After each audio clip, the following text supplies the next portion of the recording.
Bon, il ne reste plus grand monde à les chercher toutefois pour cette dernière. Pour que les comptes soient bons, allons en France pour débusquer la dernière monstruosité qui aujourd'hui connaît son petit succès. Tournez la bouteille, videz votre verre et voyons qui ira jouer cette petite partie avec cette créature appelée la Tarasque.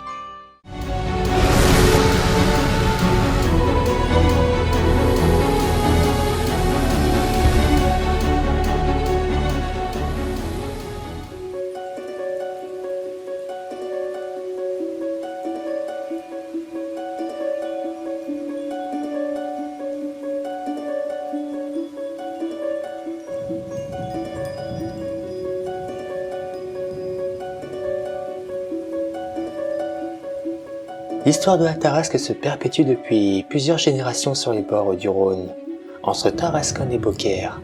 Cette histoire racontait comment la population locale fut terrorisée par une bête qui hantait les marécages entre Arles et Avignon et le fleuve, tuant les passants et coulant les navires qui osaient s'aventurer sur cette partie du Rhône, rappelant la terrible velue présentée plus tôt. Étymologiquement, il est intéressant de retrouver la forme la plus ancienne de ce toponyme, du nom de Tarasque ou de la ville lui rendant hommage qui était Tarascon, avec Tarascon, attesté au IIe siècle dans Strabon. Il dérivait ensuite de Tarascon du IVe siècle, ces toponymistes lui donnant une racine pré-indo-européenne avec tar, signifiant pierre ou rocher, qui se retrouvait dans la Tarentaise. Quoi qu'il en soit, cet hybride était décrit comme une bête mi-animal mi-poisson, comme une sorte de dragon à 6 pattes courtes comme celle d'un ours recouvert d'une carapace de tortue, un torse comme celui d'un bœuf, des yeux plus rouges que cinabre dotés d'une queue couverte d'écailles terminée par un dard de scorpion, et fut décrite comme étant celle d'un lion aux oreilles de cheval, avec un visage de vieil homme selon les récits, dont la plus connue, écrite dans les années 1260 par Jacques de Voragine, dans la légende dorée. Certaines remontaient ses origines ou son affiliation jusqu'au Léviathan, et d'autres du Behémoth avec une vipère. La Tarasque vivait dans un repère situé sur un rocher, sur lequel fut ensuite construit le château de Tarascon, le château de Roi René. L'animal hantait les marécages et guettait les voyageurs passant le Rhône pour s'en repaître, semant la terreur dans toute la région. Un jour, lassé de ses attaques incessantes, terrorisant les villageois, pêcheurs et autres voyageurs, ces derniers décidèrent alors de se débarrasser de la créature. Plusieurs expéditions furent conduites, amenant autant d'échecs. Un jour de l'an 48, une jeune fille répondant au nom de Marphe, venue évangéliser la Basse-Provence, décidait d'aller affronter la Tarasque. Après avoir entendu les récits de la population locale sur une étrange bête rôdant dans les alentours, les villageois essayèrent de la convaincre de renoncer si elle tenait à la vie, mais la jeune femme avait pris sa décision. Aidant par sa foi chrétienne comme beaucoup de protagonistes d'histoires épiques ou légendaires de l'époque, Marphe s'approcha de la Tarasque et la dompta en l'aspergeant d'eau bénite en lui montrant la croix, obtenant sa soumission. Elle réussit alors à lui passer une laisse au cou et la ramena aux villageois. Ces derniers, encore hantés par les histoires sur la créature, se ruèrent sur la bête et la tuèrent. Marphe devint alors la patronne de la ville, et la légende dit que Tarascon dut son nom à l'animal. Bien entendu, il existe de nombreuses autres histoires qui diffèrent, autant sur la légende que sur la description de la Tarasque. L'image de la Tarasque se retrouva entre autres sur les armoiries de la ville, sur les pièces de monnaie des comtes de Provence, ou encore sur les entrées des églises. Malgré tout, certaines particularités revenaient comme le fait qu'elle paraissait comme un dragon amphibien sur un corps rocailleux, une gueule redoutable et une immense queue. Toutefois, cette légende était avant tout là pour transmettre à l'époque un message à la population qu'il fallait se méfier du Rhône qui pouvait déborder, faire chavirer les bateaux, inonder et noyer ceux qui s'y présentaient. La Tarasque incarna alors les dangers du fleuve où elle inspira les hommes. Ce genre d'histoire, représenté en général comme évoqué ou dit un peu plus tôt pour l'Église, la victoire du christianisme sur les anciennes croyances païennes. Il était alors fréquent de retrouver un peu partout dans le pays d'anciens héros locaux, changés en hommes de foi, affrontant ou soumettant des créatures dites démoniaques ou monstrueuses.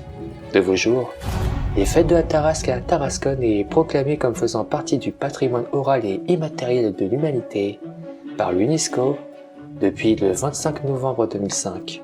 En effet, cette légende donna naissance à des festivités se déroulant alors sur 2 jours, le second dimanche après la Pentecôte, et reprenait ensuite le 9 juillet pour la fête de Marf, patronne de Tarascon. Les rois les présida jusqu'au 14 avril 1474, date à laquelle il créa l'ordre de Tarasquer. Ces fêtes étaient destinées à exorciser le mal qui, pour les riverains du Rhône, se traduisait par des débordements intempestifs du fleuve. On accusait, en autre chose, la Tarasque de bousculer les digues péniblement établies, de rompre de ses coups de queue les barrages qui empêchaient les eaux d'inonder la Camargue. On fabriqua alors même un monstre qu'on lâchait dans les rues. L'effigie était naïve mais impressionnante, d'une immense carcasse de fer et de 6 mètres de long, au corps en forme de tortue, hérissé de piquants, une tête humaine avec des moustaches gauloises, des oreilles triangulaires, des dents de poisson carnivore et une longue queue qui balayait tout sur son passage.